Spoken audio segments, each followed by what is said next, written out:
cœur des entrailles de la Terre, pareil à de fines bulles de champagne, de l'hydrogène naturel a été découvert par pur hasard dans plusieurs régions de France, et ce, en quantité potentiellement phénoménale.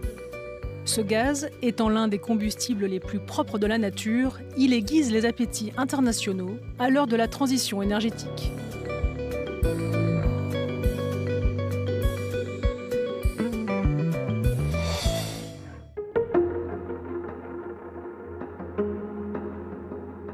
On est ici au cœur du bassin minier français qui a produit beaucoup de charbon. Eh bien, c'est dans ce bassin-là qu'on a découvert des quantités extrêmement importantes d'hydrogène dans notre sous-sol. Cet hydrogène, qu'on appelle l'hydrogène blanc, c'est un gaz zéro carbone.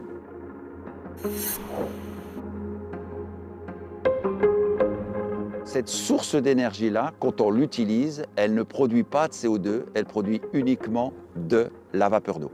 Donc c'est une énergie qui est extrêmement intéressante pour remplacer le pétrole et le gaz. Cette découverte-là, elle a pu être faite parce que nous avons mis au point un outil qui nous permet d'ausculter le sous-sol.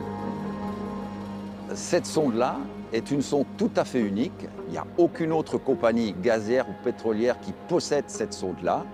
Et elle nous permet de mesurer, aller chercher les gaz qui sont dissous dans l'eau et pouvoir les recueillir à très grande profondeur. Actuellement, on est à plus de 1200 mètres de profondeur. Immédiatement après le prélèvement du gaz, on remonte la sonde, donc on prend cette ampoule-là qui a recueilli les gaz et on peut tout de suite estimer quels sont les gaz qui sont présents et en quelle quantité. Les concentrations les plus fortes qu'on a mesurées étaient les concentrations à 1250 mètres de profondeur. On est à 20% d'hydrogène. Le reste étant essentiellement du méthane, c'est-à-dire 80%.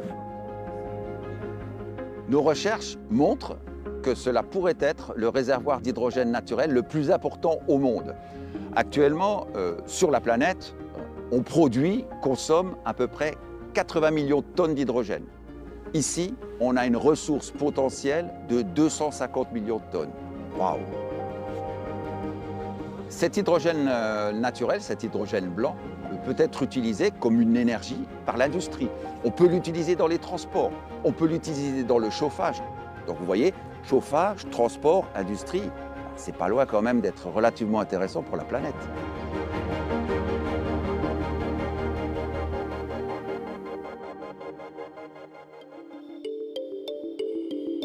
L'hydrogène est l'élément le plus léger et le plus abondant de l'univers, mais le produire n'est pas simple et très polluant. Ce gaz est principalement issu des hydrocarbures comme le méthane, mais aussi à partir de l'eau.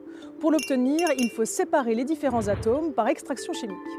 En fonction de la source d'énergie utilisée pour le produire et donc de son impact sur l'environnement, l'hydrogène est associé à des couleurs.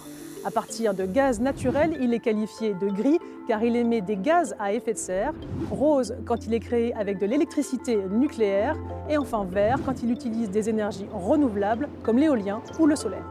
La découverte récente d'hydrogène à l'état naturel, l'hydrogène blanc, renverse l'échiquier des énergies fossiles car ce gaz natif n'émet que de l'eau.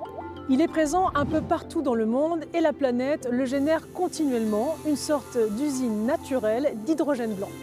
L'exploration des sols et le stockage, ce sont les nouveaux enjeux stratégiques de cet or blanc qui pourrait bientôt remplacer les énergies fossiles. D'un laboratoire à l'autre, les chercheurs s'activent pour comprendre où et comment se produit ce précieux gaz naturel. Ce qu'on essaye de faire ici au laboratoire, c'est simuler les différents mécanismes qui font intervenir du fer et de l'eau et qui pourraient générer de l'hydrogène pour savoir si dans la croûte terrestre, on peut générer de l'hydrogène à partir de ces réactions.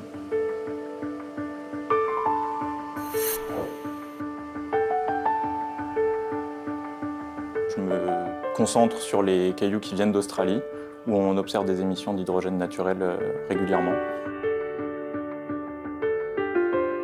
Ce qu'il faut avoir en tête d'abord, c'est que ces mécanismes qu'on essaye de caractériser surviennent dans la croûte terrestre seulement en milieu dépourvu d'oxygène. Donc on travaille dans un environnement très contrôlé ici au laboratoire. on fait réagir de l'eau et des poudres dans des capsules d'or qui sont scellées, sans oxygène, car c'est un matériau qui est connu pour ne pas laisser diffuser l'hydrogène ni vers l'extérieur ni vers l'intérieur. Et ces capsules sont ensuite placées au four pour réagir à des durées, des températures variées. Et à la fin de l'expérience, on vient prélever les gaz qu'on a extraits de la capsule à l'aide d'une seringue. Donc il y a vraiment cette dimension de quantifier la quantité d'hydrogène en fonction des différents paramètres, pression, température, rapport aux roches. Il y a un double intérêt. Il y a d'abord cet intérêt de comprendre dans quels environnements il se forme, comment il réagit avec l'environnement. Et puis il y a effectivement un deuxième intérêt qui est savoir où aller le chercher pour ensuite des visées, je dirais, d'exploration et possiblement d'exploitation.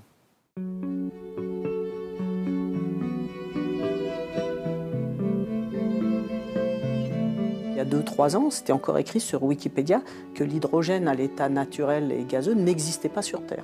Donc vraiment d'énormes bêtises.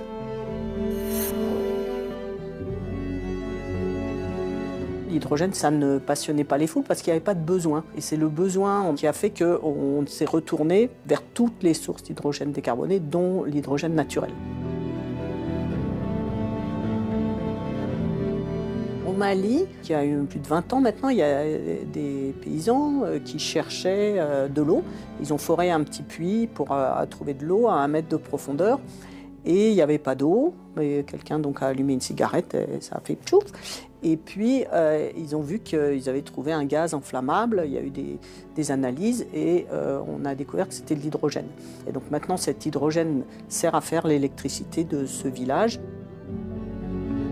Les pays qui commencent à s'intéresser ont fait évoluer leurs lois pour permettre l'exploration.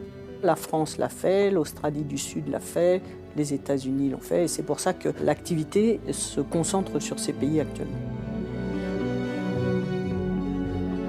Le premier grand pays qui l'a fait, c'est l'Australie du Sud. Et immédiatement, il y a une trentaine de permis qui ont été pris. Les 2 premiers puits viennent d'être forés. Et on peut aussi remarquer que les Américains, qui étaient relativement absents au niveau de la recherche académique sur l'hydrogène, là, viennent de mettre 20 millions sur la table. Et donc, tous les labos américains, maintenant, s'y mettent. Il y a 2-3 ans, il y avait essentiellement des start-up. Et depuis à peu près 6 mois, ce qu'on voit, c'est que les grandes compagnies nationales se mettent à regarder le potentiel de leur pays. L'hydrogène naturel a toutes les possibilités pour être le moins cher et peut-être le plus abondant et avec le moins d'impact environnemental. Donc ça peut changer la donne. Je ne crois pas au miracle, je suis une scientifique. Et dans mix énergétique, il faut vraiment entendre mix et arrêter de penser qu'il va y avoir quelque chose qui va tout dominer. Il faut vraiment adapter, je pense, le mix à chaque région et aux besoins de la région et aux richesses de la région. Et surtout pas penser qu'il y a une source d'énergie qui va tout nous résoudre.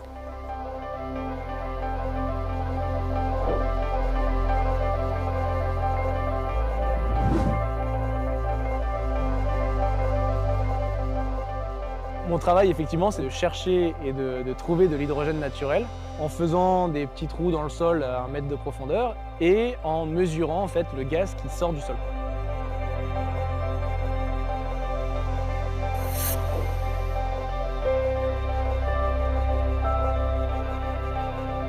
Les petits plots blancs qu'on voit actuellement, ces petits champignons, ce sont donc des capteurs d'hydrogène et qui vont toutes les heures effectuer une mesure de concentration qui nous sera transmise directement au laboratoire.